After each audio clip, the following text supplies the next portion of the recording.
मित्रांनो, तुम्हाला हे माहिती आहे का? महाराष्ट्रामध्ये पूर कायदा लागू असून 1 एप्रिल 1957 रोजी जे पूर आपल्या मालकांच्या जमिनी कसत होते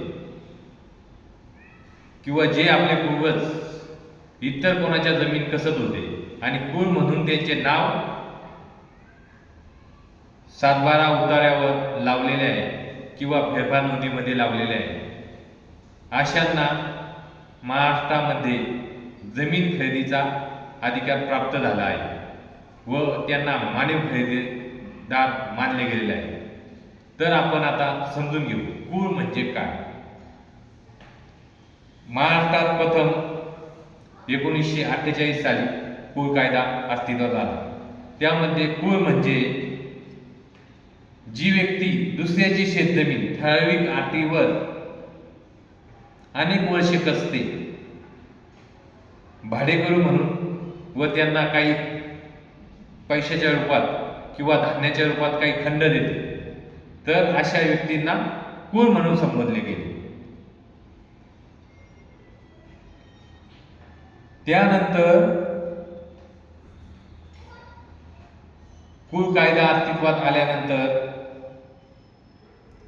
कशेल त्याची जमीन ही संकल्पना अस्तित्वात आली आणि ह्या कशेल त्याची जमीन या संकल्पनेवर आधारित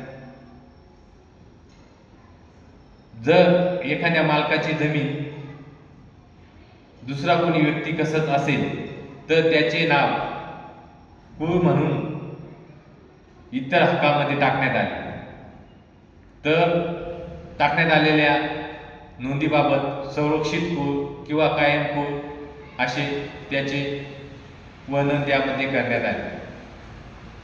आणि जर हा पूर सतत जमीन कसत होता, भरपूर जमीनदारांच्या ताब्यातील जमिनी होत्या आणि त्या जमिनी शेतकऱ्यांना मालकी हक्काने दिल्या जाव्यात, जमीनदारांची मुक्तेदारी कमी करावी म्हणून पूर कायदा अस्तित्वात आला.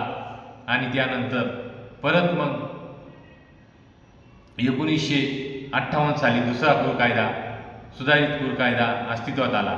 त्यानुसार 1 एप्रिल 1957 रोजी जे इसम पूर म्हणून किंवा भाडेकरू म्हणून जमीन कसत होते, त्या शेतकऱ्याला काही खंड देत होते, काही पैसे देत होते, अशा व्यक्तींना मानवी खरेदीदार मानण्यात आले. म्हणजे कुराने ती जमीन खरेदी केलेली आहे असे मानण्यात आले व त्यानुसार कुरांना तहसीलदार यांच्याकडे अर्ज करून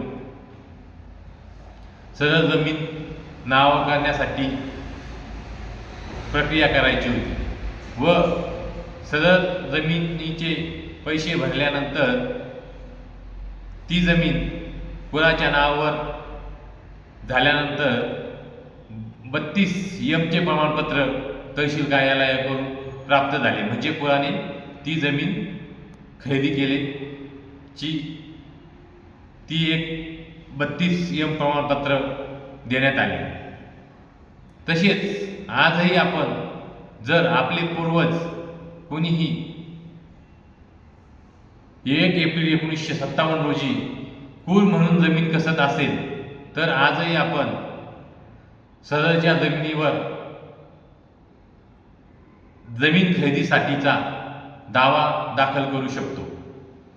तहसीलदार यांच्याकडे जमिनीला पूर असल्याबाबत आपण अर्ज करू शकतो.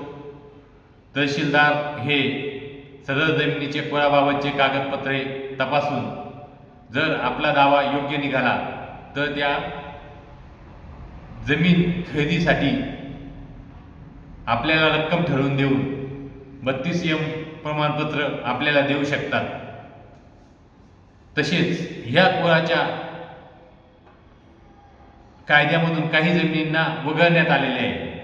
उदाहरणार्थ देवस्थान जमीन, इनामी जमीन, सरकारी जमीन अशा काही जमिनींना वगळण्यात आलेले आहे. जी जमीन खाजगी स्वतःच्या पूर्णपणे मालकीची होती, जमीनदारांच्या मालकीच्या जमिनी होत्या आणि त्या जमिनी इतर कोणी कसत होते, अशाच व्यक्तींना पूर कायदा हा लागू होतो व सांगायची तात्पर्य एवढेच की 1 एप्रिल 1957 रोजी जर कूर म्हणून एखादा इसम दुसऱ्याची शेतजमीन कसत असेल व त्याला काही पैसे किंवा खंड म्हणून देत असेल तर आजही आपण सर्व सातबारे उतारे चेक करून सहज या जमिनी व जर आपण कूर म्हणून असेल व बेकायदेशीर आपल्याला बेदखल केलेले असेल किंवा आपला हक्क डावललेला असेल, कायदेशीर प्रक्रिया न करताच आपले कूर कमी केलेले असेल तर आजही आपण ती जमीन खरेदीसाठीचा दावा दाखल करू शकतो. जय हिंद.